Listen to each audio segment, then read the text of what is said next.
What's going on, everybody? Welcome, everyone, to the Best of, Worst of, the podcast where we take the bad with the good in the world of pop culture. My name, as always, is Jason. Joining me today, a man who's modeled his parenting style from what he saw on television. And Jesse, how is that Al Bundy approach working? I can't get my hand out of my pants. Oh, no! You're constantly yelling, a peg! Hey, peg! Your face is permanently stuck in that. This is great pod, but you know that look. Yeah, everybody exactly. can see the look. Everybody knows it. Yeah.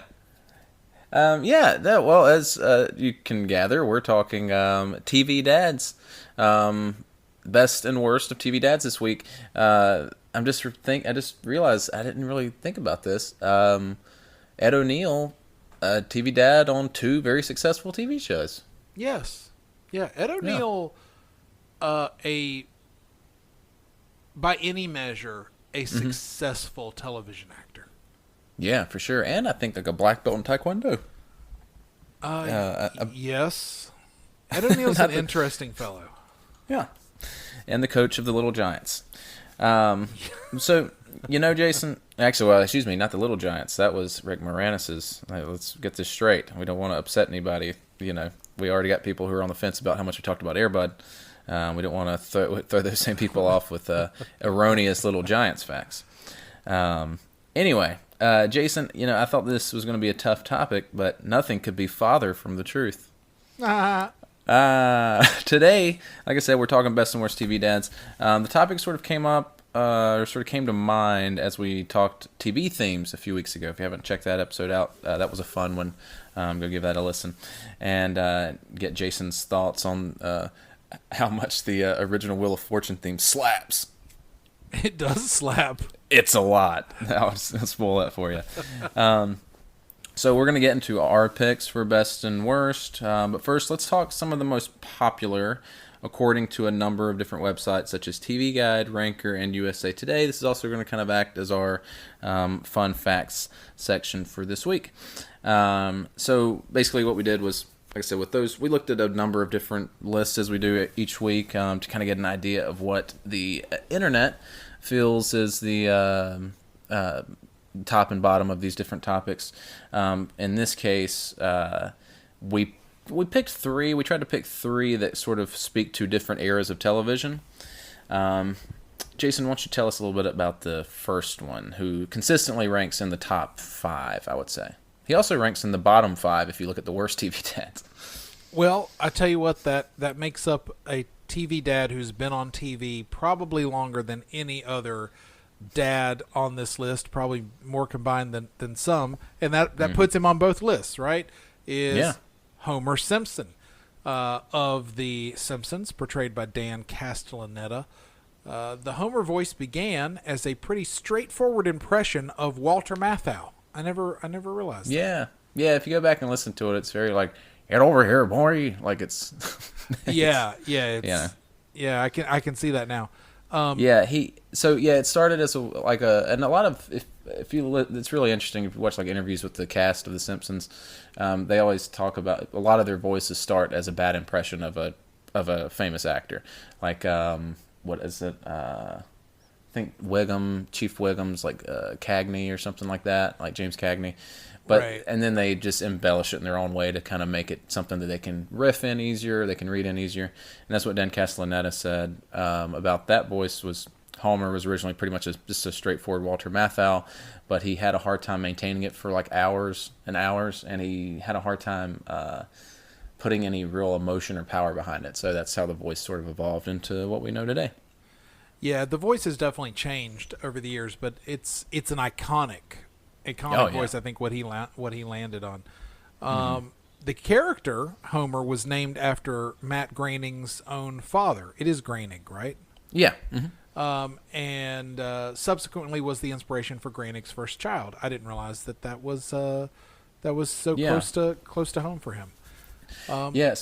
So he, a little backstory on The Simpsons briefly, as I've mentioned on several episodes. I'm a big Simpsons fan, and so he was pitching to Fox a new TV show, and he had a comic series called Life in Hell, and it was about a like a bunny rabbit of some sort, and he was going to pitch a TV show based around that, and then literally in the waiting room of before the meeting, he chickened out and he was like, I've put so much time and effort into this Life is Hell comic that if they reject it, I'm not going to be able to take that. So he just created characters a family that he didn't really have anything invested in, so if they rejected it, it wouldn't be as big of a deal.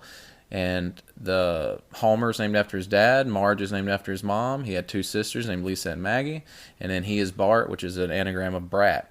And he literally designed, drew, just rough sketched the characters in the waiting room before that meeting, and the rest is history, as they say. But he felt bad about naming his Homer Simpson after his dad, who he said that Homer couldn't be further from his dad. His dad's very well-read, smart, very athletic. I think I read the only thing he said they have in common is they both have an affinity for donuts. But he felt bad about naming this world-famous oaf after his dad, so he named his first son after his dad also. That's a very sweet story. I Yes. will also tell you, from all the many times, all the pitch meetings I've been in, you do not have to keep the name that you had at the pitch meeting. Like, he could have changed it. Yeah, I'm not trying to poke holes in the story. I'm just saying, I don't think it's locked in at that point. No. I'm sure. Well, and also though, and I think this is we'll kind of segue into this question. I know you're not as big of a Simpsons guy, but they're on your radar. Do you think Homer, like I said, he's top of the list of on these sites we looked at, best and worst? He's been considered in both, and I think it really depends. If you're like, the question is Homer a good dad? No, 1,000 times no. He's a terrible father. There are many bad things about him, yes. But I would also argue that it depends on what era of The Simpsons you're looking at. Because in the original few seasons, he is sort of a misguided, like his heart's in the right place. It's just, he's just a bit dim, and like he doesn't always understand sort of the impact of what he's doing. But his heart's always in the right place. But as this show has gone on, he's become more self-centered and has become a worse father. But I would argue in those first few seasons, there are at least some episodes where really paint him as a devoted, loving father who's just sometimes in over his head. Okay, I'll lean to you on this, not being a Simpsons completionist. The Simpsons I have seen, yeah, he like strangles Bart and stuff. It's not good. yeah, just a little bit of that. Just a little bit of me first. Is strangling frowned upon? In some cultures, I don't know about cartoon culture, but in many other cultures, you know what? We need an update. This is ridiculous idea. We need an updated like Who Framed Roger Rabbit style, but for the 2020s. And so it's all about cartoon culture, and it's about the violent culture, the gun use. It was a big story this week. I don't know if you know this. There's new Looney Tune cartoons for HBO Max for their new streaming service. And Elmer Fudd does not have a gun on purpose because they didn't want to promote gun use, which seems odd. But anyway, in my mind, what we have is a modern day, but it's all about the cartoon world and their violent culture. I don't know, man. There's an idea there. Somebody should pitch that. We should pitch that. Why did I just say this on the radio or the podcast? Well, no. Now it's time-stamped, and if anyone goes and makes the idea, we can sue them. Yay! You just, poor man's copyrighted our idea. Your idea. I haven't done anything. I just sit here and listen. But yeah, Homer Simpson, iconic dad to say the least. Good or bad, it's up to you to decide. But yeah, I would, I guess, lean on if he's strangling his son, he's probably not so good. But he has his moments in those early seasons. Jason, the next dad, you I think will be able to speak more on this one because I have never seen an episode of this show, but felt good to mention him because he's very different type of dad than Homer Simpson, and from a very different type of show than The Simpsons, and that is Tony Soprano, portrayed by James Gandolfini. You know what? I'm done. That's it. That was what broke it for Thank Jason. you. He just took his headphones off, walked away, and I kept talking for 40 minutes before I realized it. So some of the original actors considered, Anthony LaPaglia. Is that how you say his name? LaPaglia. LaPaglia. I thought it was a softer G. LaPaglia, who I know from the procedural Without a Trace, which was quite good. I used to like that show a lot. I like that guy a lot. Yeah, Australian. Didn't know that. I didn't either. Yeah. Also considered for the role of Tony Soprano was Stephen Van Zandt from the E Street Band, Bruce Springsteen's E Street Band, who would go on to have a role in The Sopranos, and another actor who was also featured in The Sopranos, Michael Rispoli, who was also considered for the role of Tony Soprano before James Gandolfini was cast. The role is loosely based on real-life mobster Vincent Vinny Ocean Palermo. I love mobster names; they're so ridiculous. Yeah, have you watched? You've seen Sopranos, right? I have seen the first season of The Sopranos. Oh, really? You're such a TV guy. It seemed like I it is another kind of blind spot. Okay. There was something that I just struggled to find accessible at the time. Like, I think I was too young for this show when it came out to really understand it. I don't know. It's a lot of, mobster in therapy. Yeah. There's a lot of, I don't know. This came out in, 2000? 99. Yeah. Yeah, and it was on to like 07 or 08, but okay. I think it just hit at the wrong time for me. And then it was like, I'm not going back, and you got to get HBO or you got to get the DVDs. It just becomes this homework.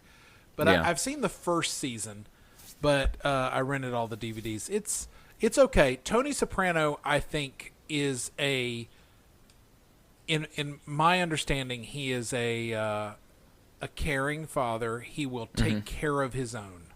Right. Right. And he's from what I've read, he sort of kickstarted this new era of like anti-hero as the focus of your show. Absolutely. Like where there's a lot of gray area on their character and whatnot. You don't have Walter White. You don't have Don Draper without Tony Soprano. No, not at all. And one thing I didn't realize how young James Gandolfini was when he when they filmed the pilot. Apparently he was 36 when they filmed the pilot. Oh, that makes me feel old. Yeah, he was 38 when the show came out, but I guess around the time they were filming the pilot, and then they had to. And his name was originally Tommy Soprano in the pilot. But so you're now older than Tony Soprano was in the first season, so now you definitely are old enough to go back and watch it, Jason. I think I am. And with the ease of access, I need to do the same. Like you said, it just seems like such a big ask, but yeah. Anyway, Tony Soprano. I already know how it ends. Like, that's the hard thing, is that it's got such an iconic. Yeah. You know where it goes. Yeah. But he consistently was in the top 5. Now, it is worth mentioning, and we're going to get into our picks for best and worst here in a moment. That these lists typically are just kind of looking at quality of performance and cultural impact. So Tony Soprano, Homer Simpson, those ranking in the best are probably speaking more to their cultural impact versus how good or bad of a father they are on the screen within the context of the show, which is really kind of what we looked at, I think, or at least what I looked at. But before we get to that, One more dad that I just wanted to briefly mention is Andy Taylor, portrayed by Andy Griffith. He also consistently was ranking in the top 10, I would say, on a lot of these lists. He, of course, Andy Taylor is the sheriff of Mayberry. He's a widower and a single father. It's interesting, his late wife is mentioned one time on the show, never named, and no cause of death is ever given, which leads me to believe that he murdered her. And that's the reboot.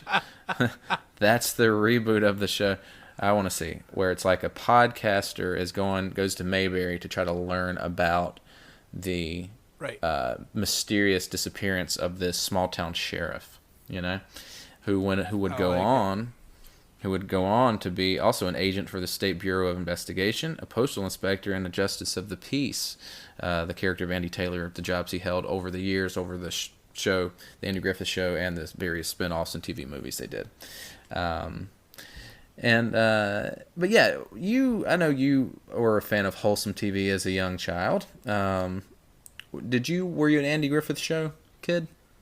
Absolutely not. Really? I don't know what. I can't read you. No, I'm so hard to read. It wasn't a thing. Like, if my dad had been into this, or if this was something, I definitely watched much more of the Donna Reed Show, or Leave It to Beaver, or all that 50s. Leave It to the Beaver. Leave It to the Beaver. All of that kind of 50s. The Ricky Nelson Show. Why am I blanking on the name of that? Just a lot of those kind of that 50s generic. My Three Sons was one I watched. Basically, if it was on Nick at Night, in the 80s, I watched it. And they played a lot of the 50s and 60s stuff. What you're saying is the Andy Griffith Show was too modern for your taste. No, the Andy Griffith Show felt... Okay, the Andy Griffith Show I put in a category with Little House on the Prairie, The Waltons, and MASH. Now, I know MASH seems like a weird thing. Just, it's too boring. I can't figure out the beats. Now, I watched a lot more Gomer Pyle USMC. Right. Than I've ever seen. Yeah, well, I've seen a lot more of that than I have. And I think for a young Jason... now, I know I named just a lineage of black and white TV, but I think the lack of color was an impediment, too.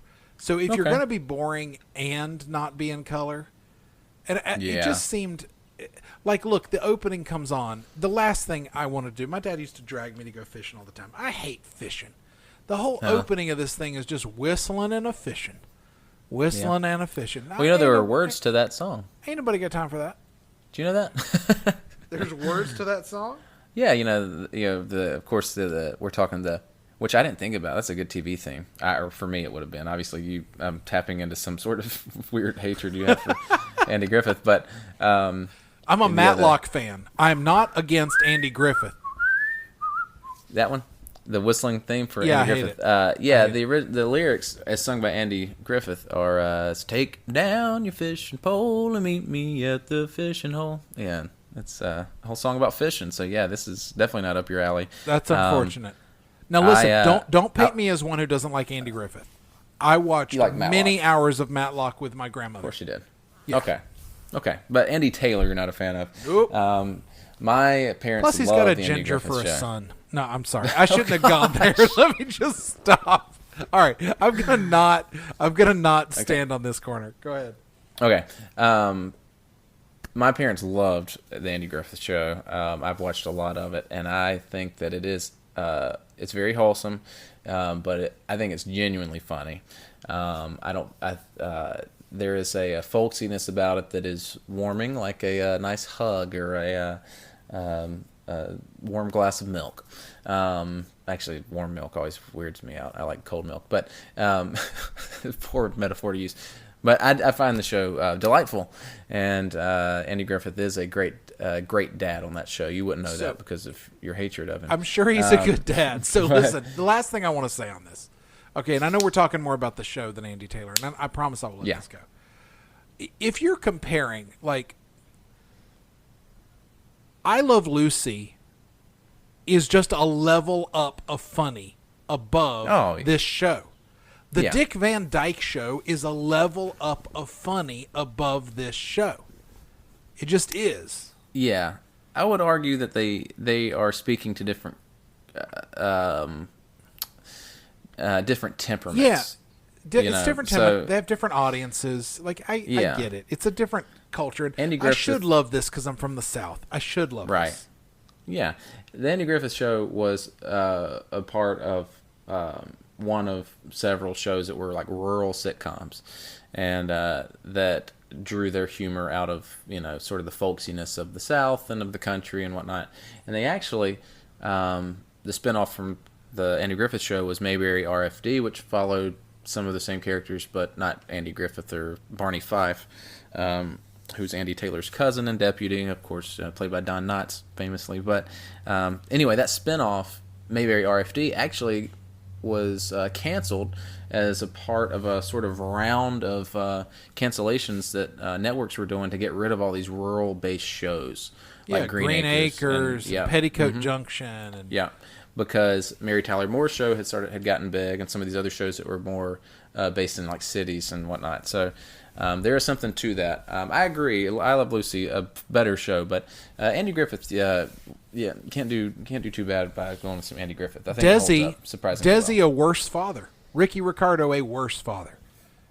Yeah. So this is a good segue into our best and worst picks and my criteria. So we're going to start with best. We'll ping pong back and forth. I'll give one, you give one, like we did with commercial slogans and catchphrases last week. So I tried to look at, when I say best, who do I think is actually a good father? Not the quality of the performance or anything like that, or cultural impact necessarily. Just, is this person a good dad in the context of their show? And so I thought about Ricky Ricardo, for example, and one thing that I ended up landing on was, do I define the character by their dadness? You know what I mean? Yep. And I don't, Ricky Ricardo, I think of him as a husband and a band leader before I think of him as a father. I don't really think of him, he doesn't give off strong familial dad vibes like some of, like all my other picks do, where their dadness is a core component of their character, and I don't think that was the case. Also didn't go with anybody who was a recurring character necessarily.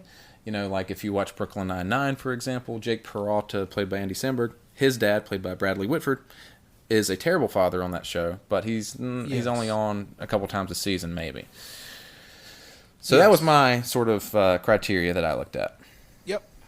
Mine, just conversely, the way I looked at it, would I want this person to be my father? Yep. That's the criteria I used, and I'm looking at this person objectively.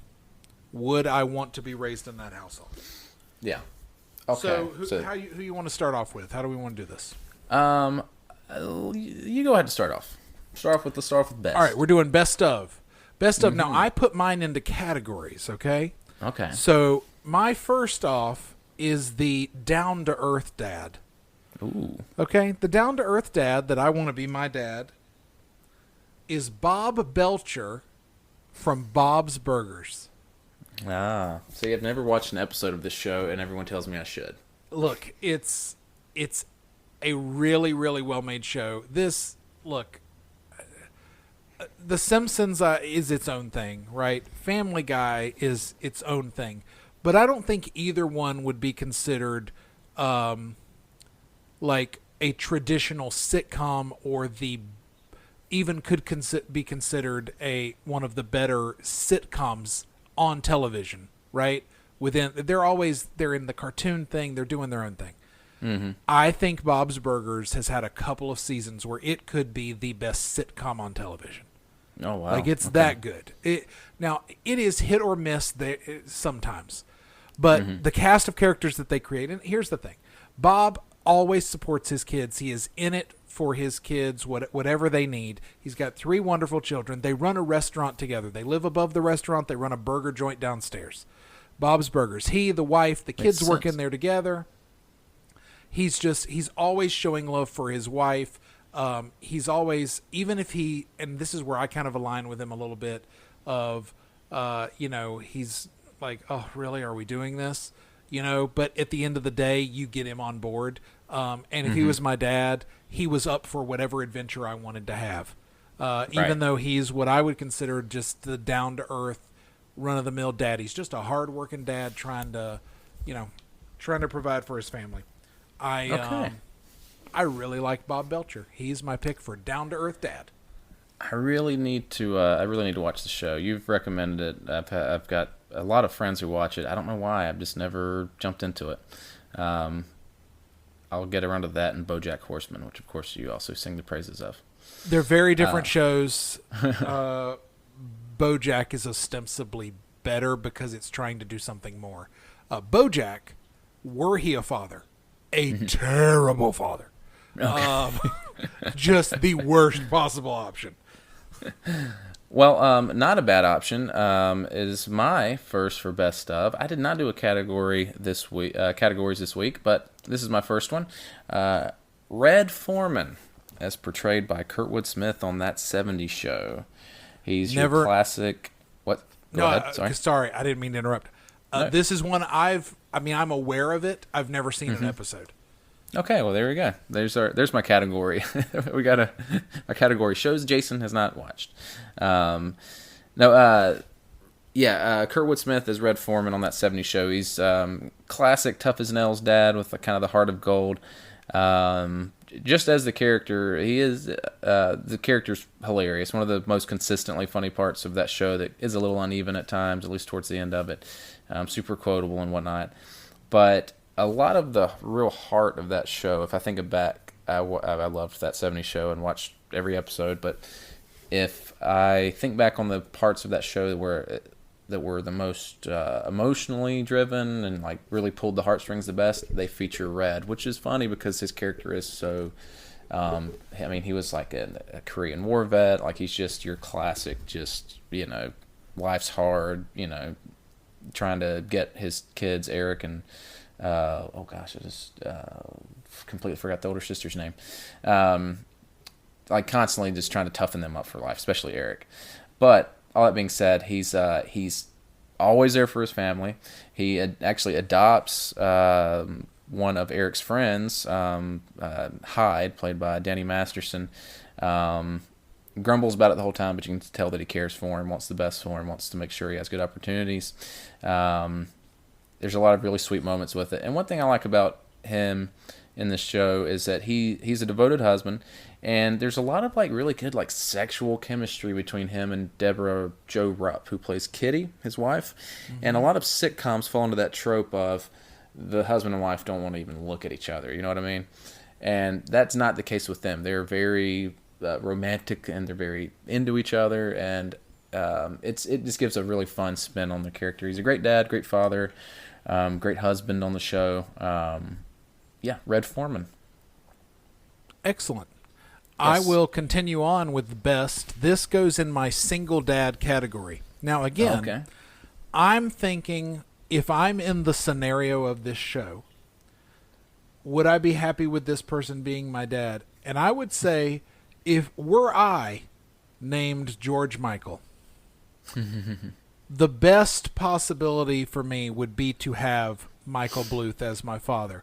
I think with all the insanity and all the craziness going on in Arrested Development, Michael Bluth kind of powering through as a single father to do the best he can. And again, I'm a first 3 seasons guy.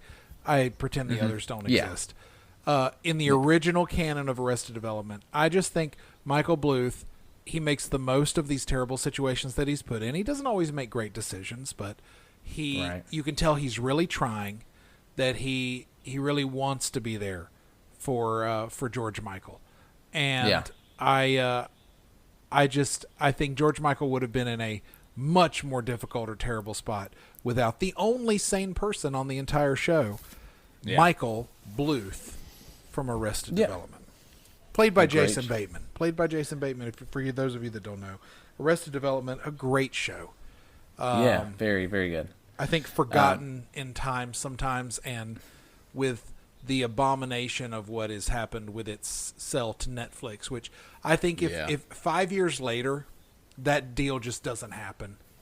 Yeah. And yeah, it was disappointing. I thought that first season back was okay. I understood they had some problems, with getting everybody together, and that shows such an ensemble piece that really hurt it. But I still thought it was okay. But I've heard that newest season, which I haven't even watched, it was not. I haven't really watched bad. it either because of that. Yeah, but I did love Arrested Development. That's a great pick, and that may come up a little bit later for me. I'll say nothing else. For my next pick, I went with these aren't necessarily in any sort of order. This might be my favorite of all time, but I'll go ahead and say him now because that's where it is in my show notes. Carl Winslow, as portrayed by Reginald Vell Johnson on Family Matters. You'd be hard-pressed to find a more loving, supportive, hardworking father who's also occasionally a Bruce Lee person with Urkel.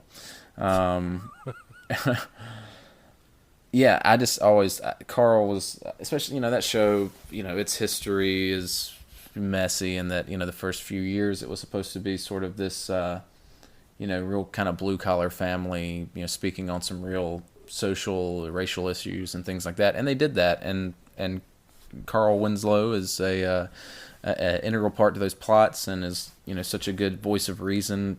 Loves his kids, caring father, devoted, like I said, hardworking. And then after they brought Urkel in and he took off, the show just went completely off the rails. With there literally being plots where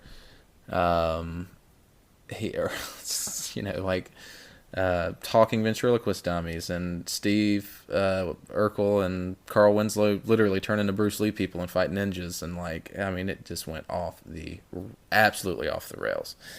Stefan Urkel, yes, charismatic clones of Jaleel White. It's the show went off the rails, but Carl, a little bit of a short fuse. At least with Urkel, but my goodness, how could you not be? I'm going to say, no, you're right. No, you're 100% right. I think Carl's a great pick for a TV dad. He's not on my list. I think it's a great pick. I think also solidly, Harriet Winslow, a really solid, understated TV mom. She definitely kind of played more of a background role in that show. Carl was the foil. He was the out front kind of big personality parent. But Harriet kept him so grounded. It was a great family team there.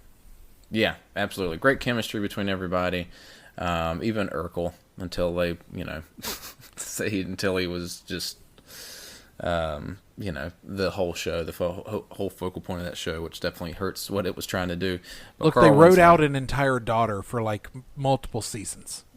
Yeah, I think for the rest of the season, they wrote her out. The rest of time, come back. Yes. Yeah, she didn't come back. But anyway, Carl Wilson, the Beach Boys, Carl Winslow. Wonderful father. Go ahead, Jason. All right, in the not your dad category. So, if I had to have a father who was not my dad, I'm going to go with... Wait, what? I was like, was your dad on a sitcom? No. If I were in this situation, Uncle Phil from The Fresh Prince of Bel-Air as my father figure. Yes, I'll jump in. I got you, not your dad. I see what you did there. Yeah. That is also one of mine.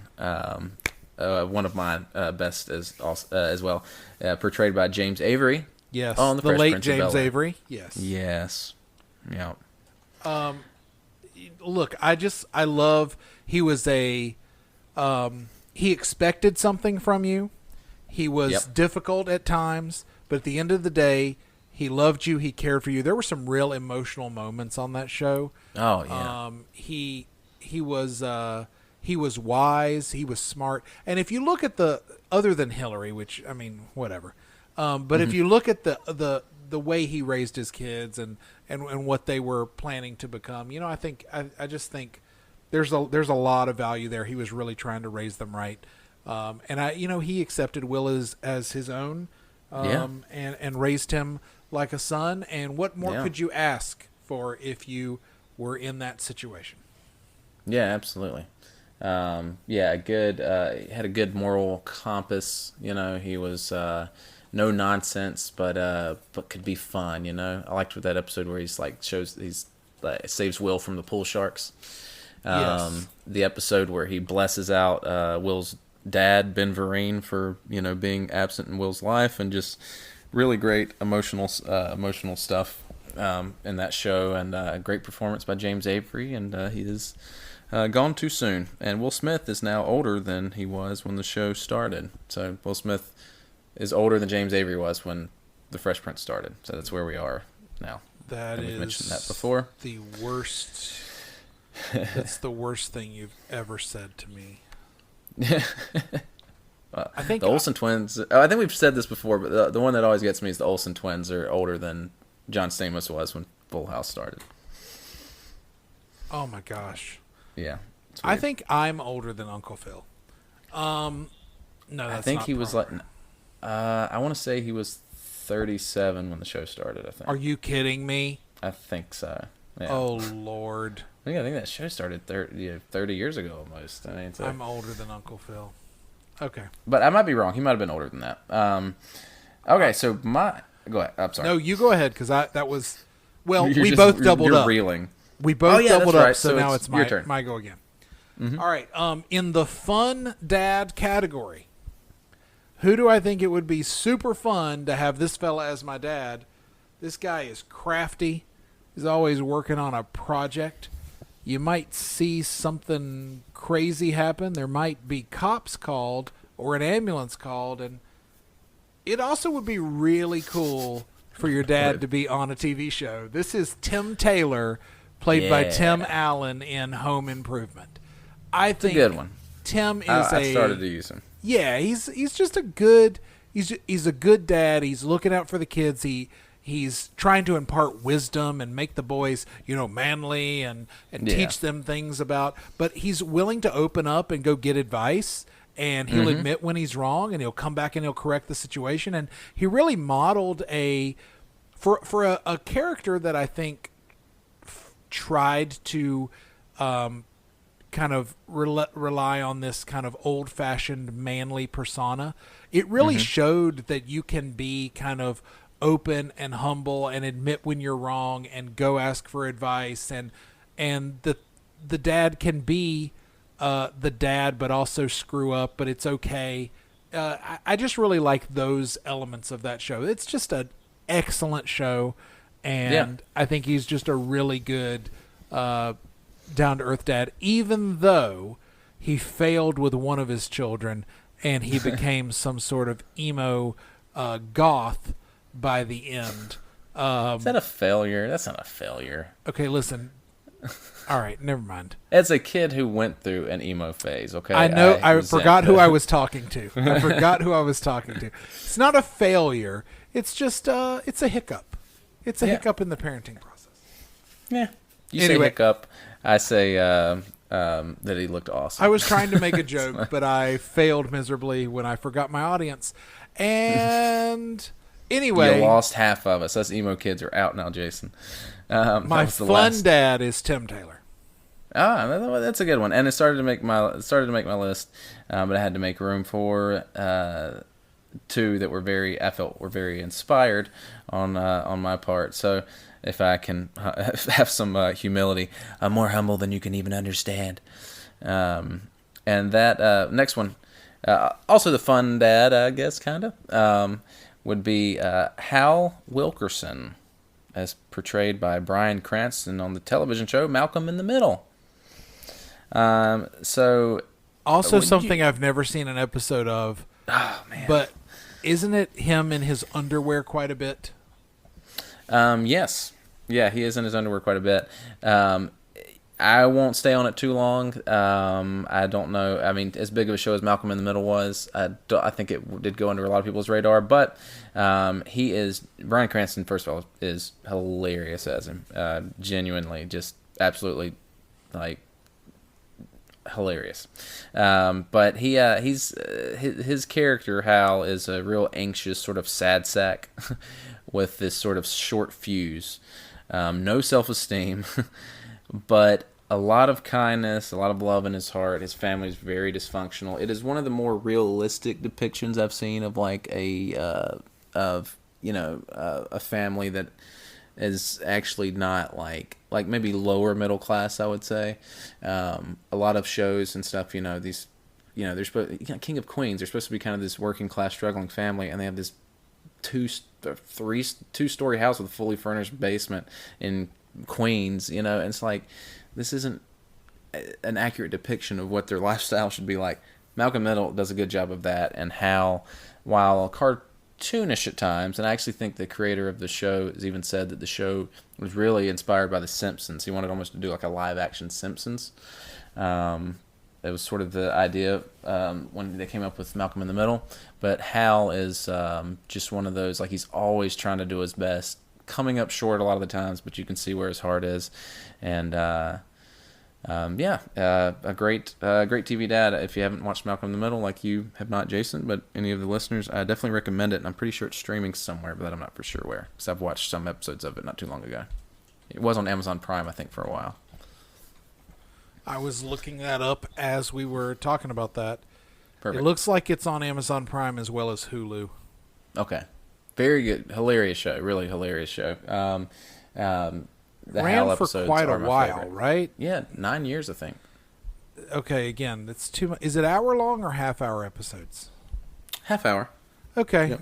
All right. It's more accessible. It just seems when you get to 9 years, it's like, come on. Yeah, 22 episodes a season. It's tough. But the show really holds up. I mean, like it didn't really... It gets a little weaker towards the end of the series. You start getting the Flanderization of characters, but Hal is pretty consistently funny. Some great episodes with him. And like I said, a lot of heart, sweet guy, but a bit of a loser. But so am I, so there you go. I'm one of those emo losers. I'm so sorry for that comment. I'm kidding. I really apologize for this. All right. I love when you show your true colors. Excellent. Now, my final best of. Yes. This falls into the coach category. Right, okay, I already know who this is. The dad who is your coach. I think, I've said this before, I think this is a fantastic portrayal of a father. I think it is the single best portrayal of marriage on television is in the show Friday Night Lights, and the marriage between Eric Taylor and, why did I just blank on her name? I can't remember the wife's name, but Tammy Taylor in Friday Night Lights, the TV show, which great movie. If you haven't seen the movie, check the movie out. Even better TV show. And a TV show that had to reinvent itself 3 times because it got canceled 3 times. And so it has 3 different finale episodes at the end of season 3, at the end of season 4, and the end of season 5, I think. It might run 6. Okay. It might have been the end of season 6 as well. Because it got moved around. DirecTV ended up funding the last 2 seasons. But and for a thing that had to do like essentially 3 different kind of wrap-ups and nailed every single one. This show is full of heart. It's full of everything you can want. And the core of it is Eric Taylor. Eric Taylor, played by Kyle Chandler, who Kyle Chandler has this really awesome, like, everyman persona. Yeah. I've loved him in everything he's been in.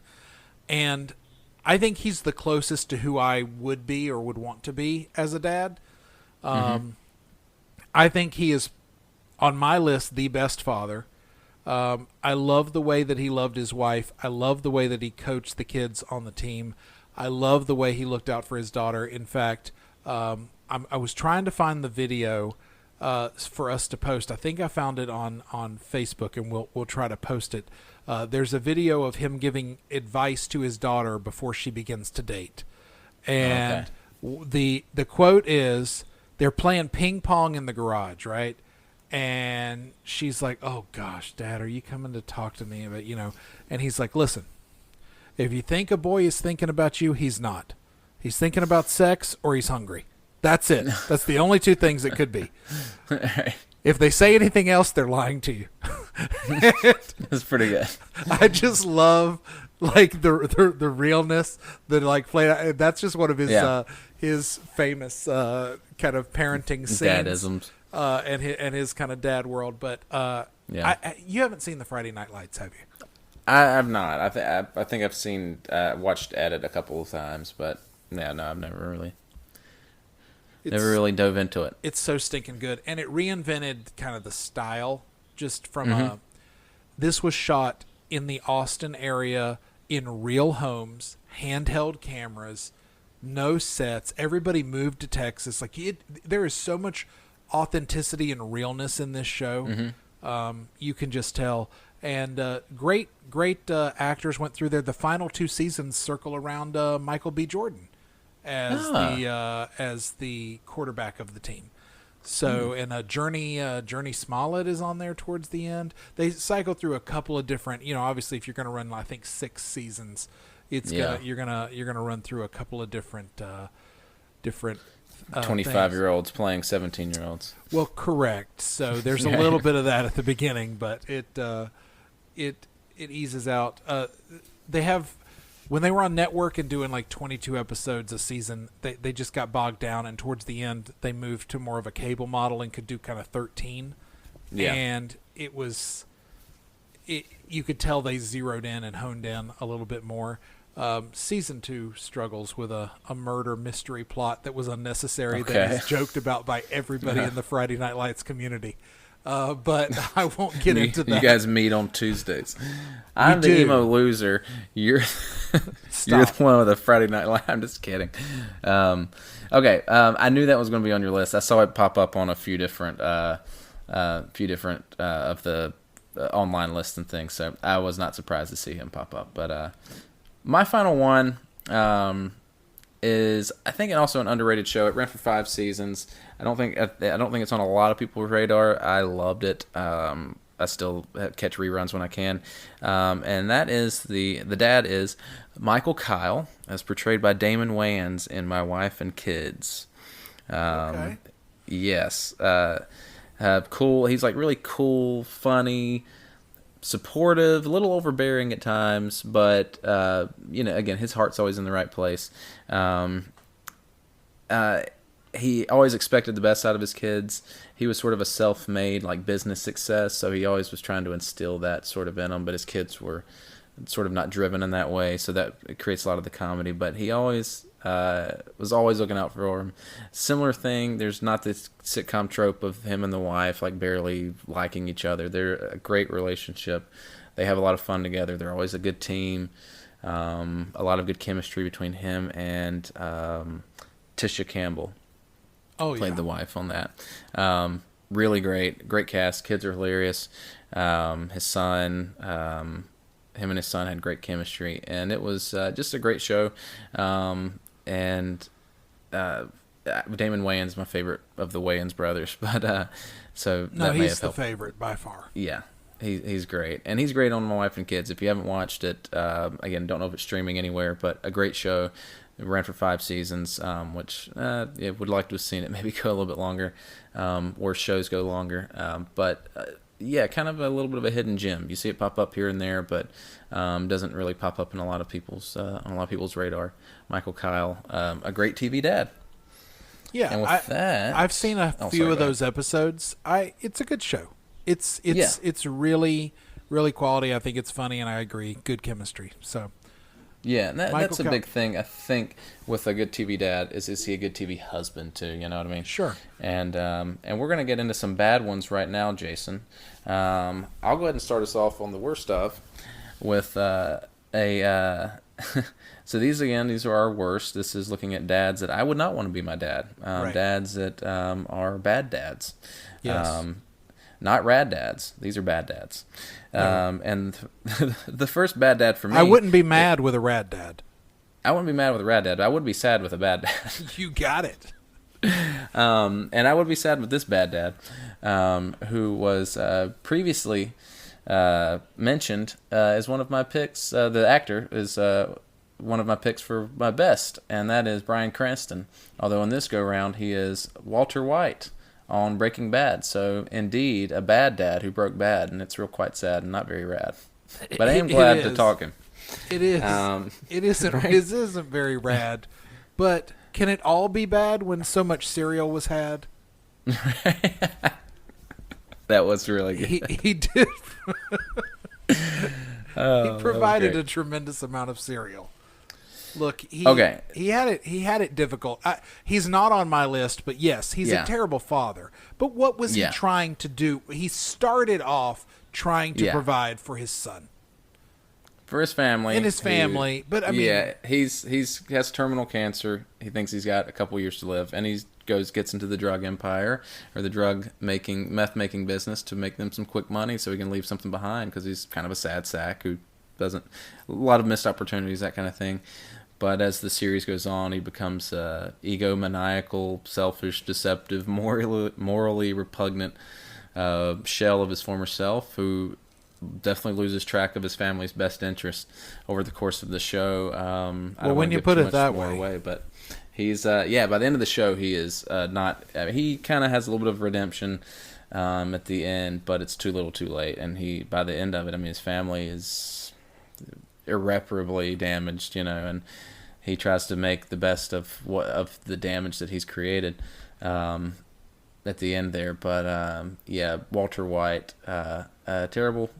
pretty terrible father, at least by the end of it all. Terrible dad. So I won't double up there, but I'm gonna go into, and I did not source nearly as much material on these terrible folks, because I don't even want to lend them a more than a brief moment's breath. But I will tell you that my category, the drunk dad. All right.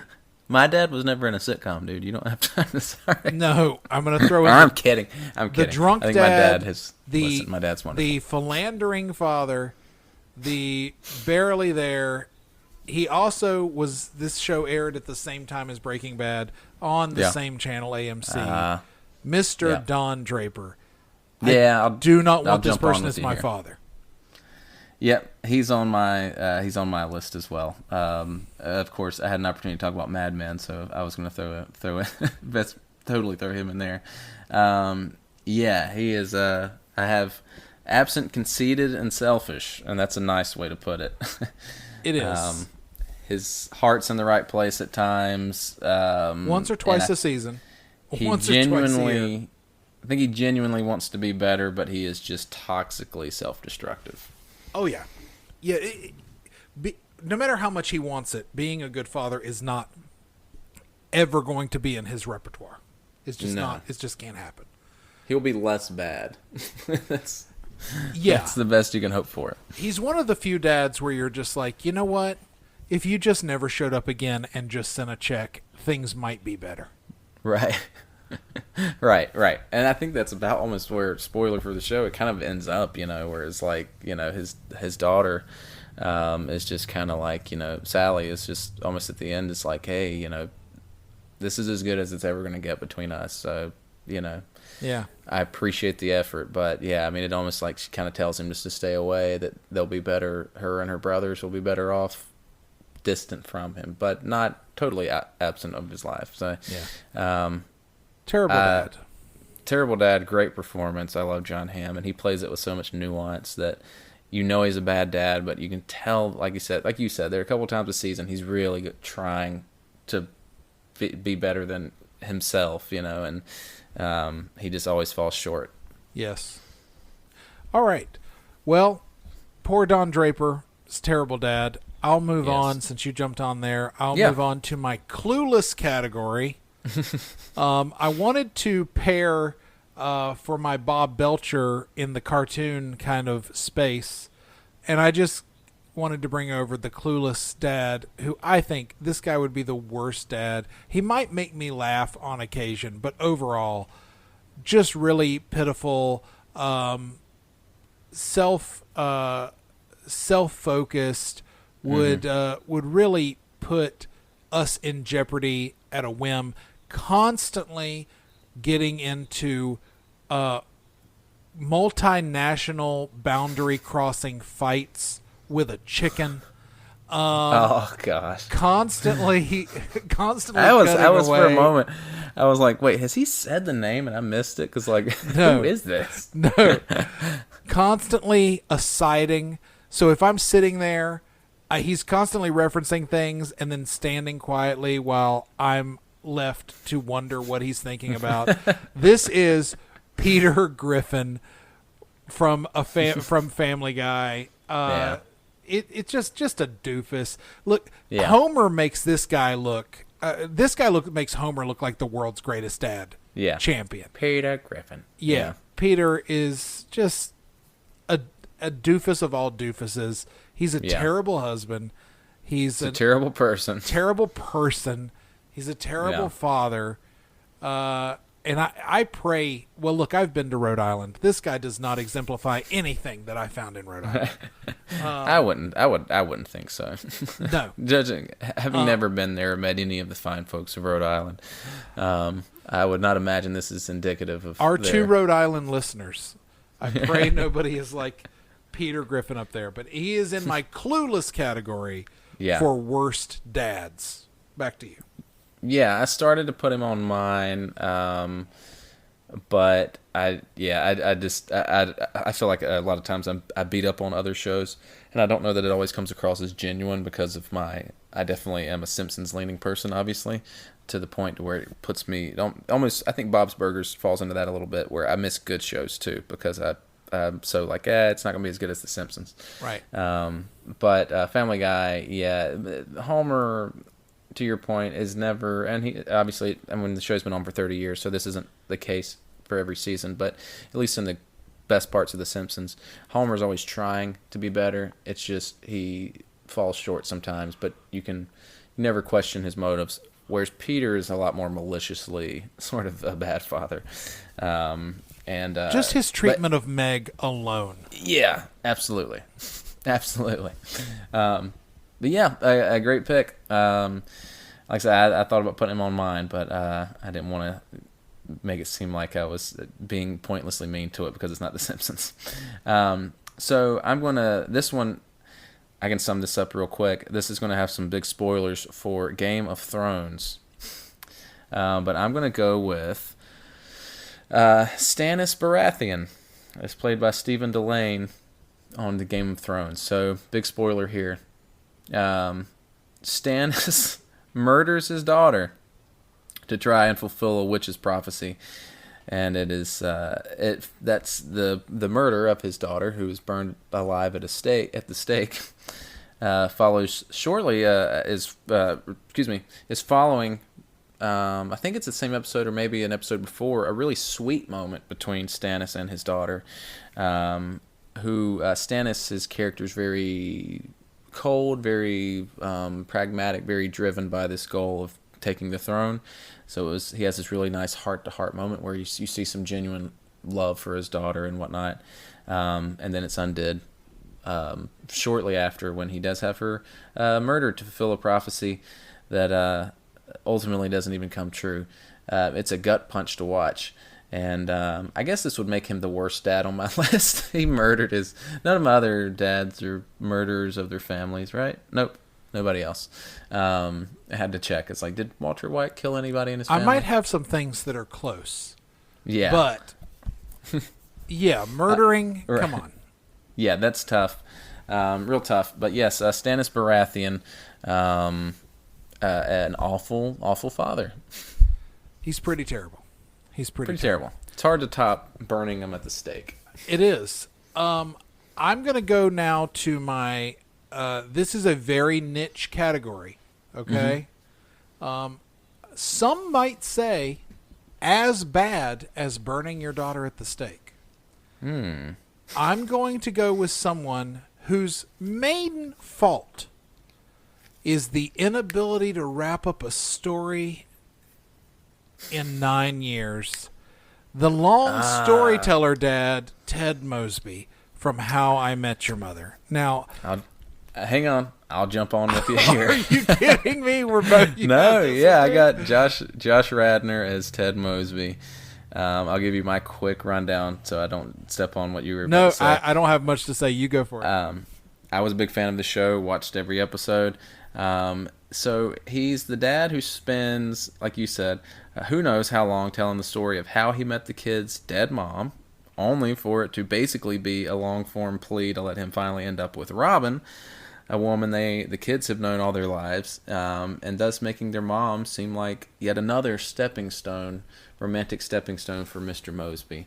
An awful ending to a show that has sullied the rest of it in my mouth, almost like Game of Thrones. And also if you look at the content of the story, if he's telling all these stories over the course of the show, obviously like he is, he's telling them some really questionable things about his life. Oh yeah.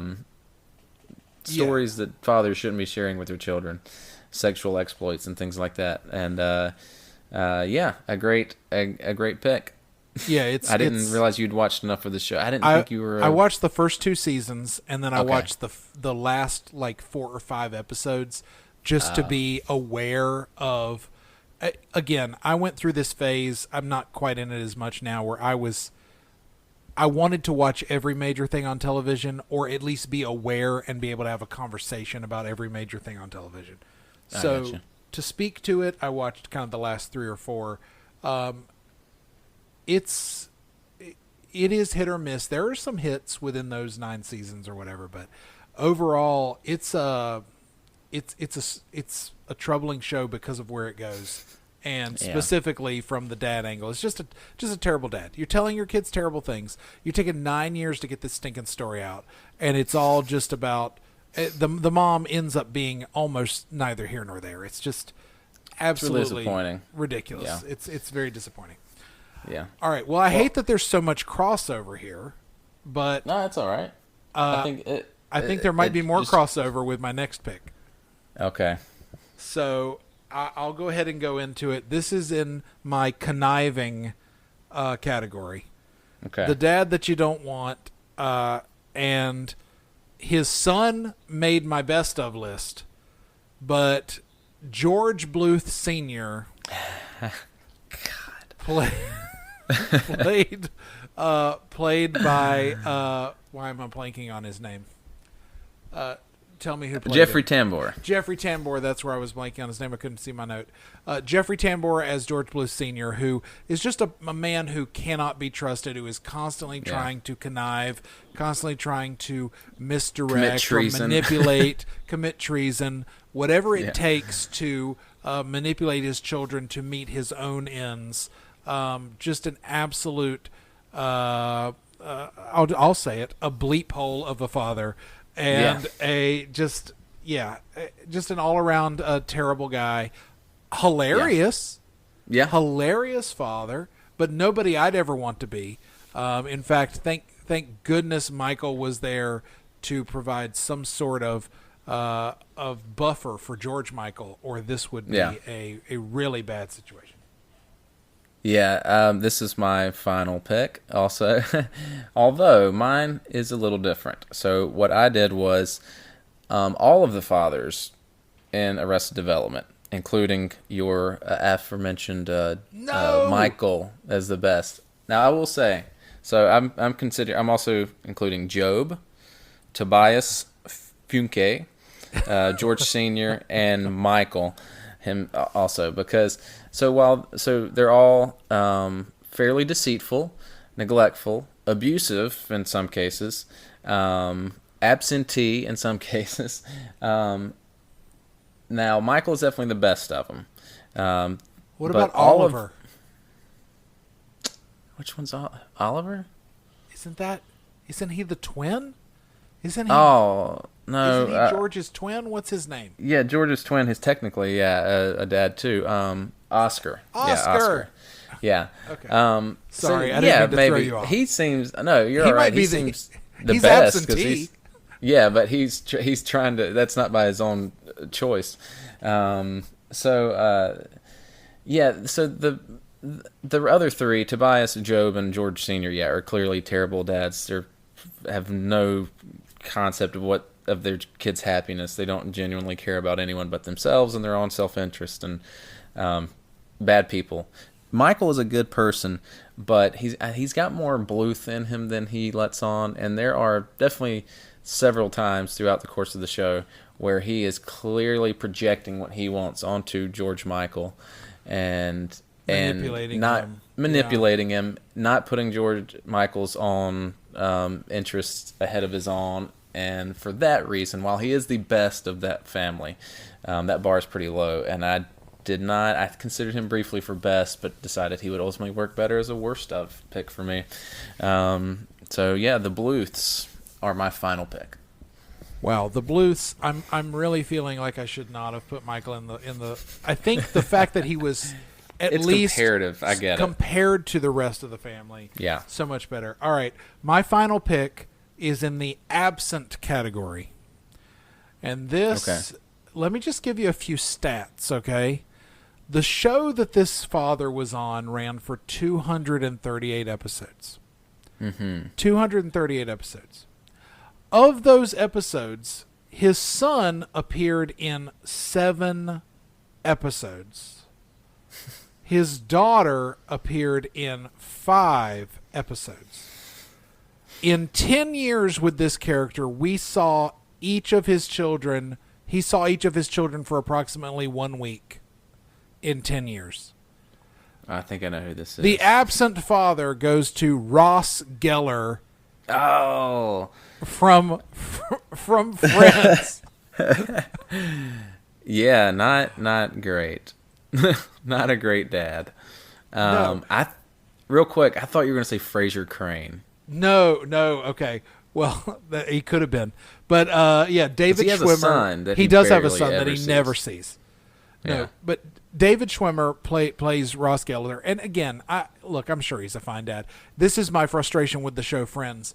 They fell into this trap of creating relationships and creating children that they never intended to show because they were not a family sitcom. And then it just looks dumb when the children are never on there. Right.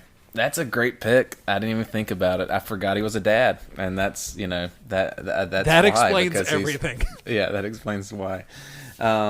Man, great picks. So I think some that surprised me, some that didn't surprise me. I think what we found was that there are definitely more good dads than bad because we had a lot less crossover on the best than we did on the worst. I think that's true. There's more good dads portrayed on television.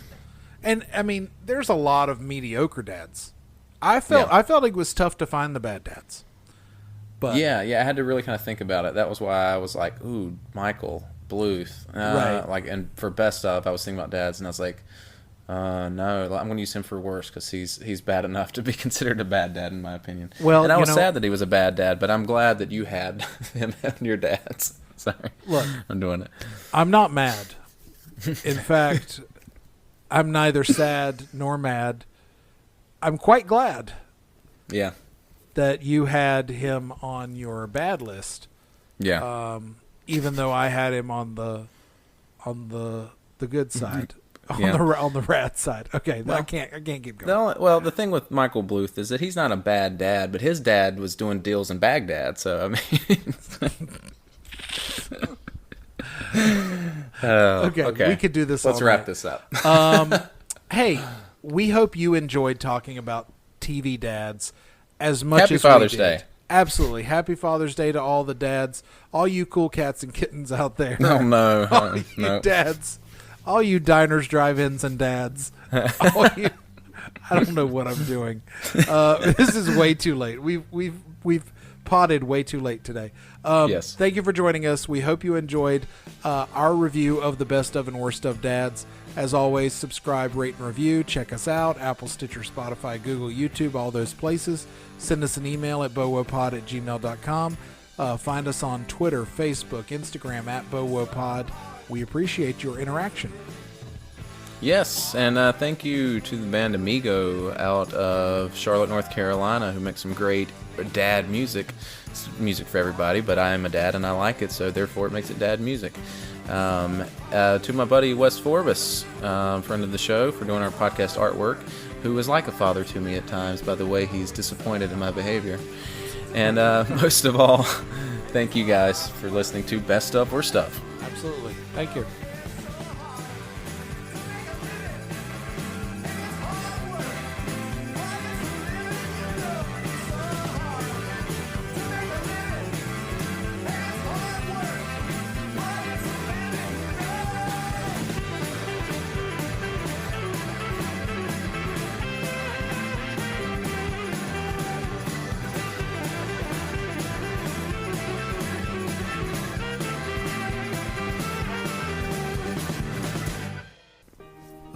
Please, son, sit down.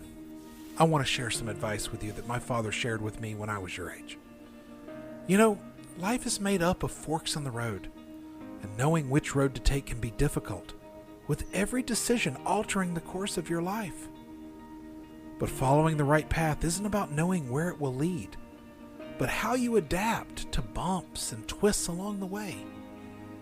I want you to learn to grow with adversity, and you'll find that you can make any road the right one. Right. Sir, I really just need to know if you want fries with your meal. Of course I do. All right, please pull around.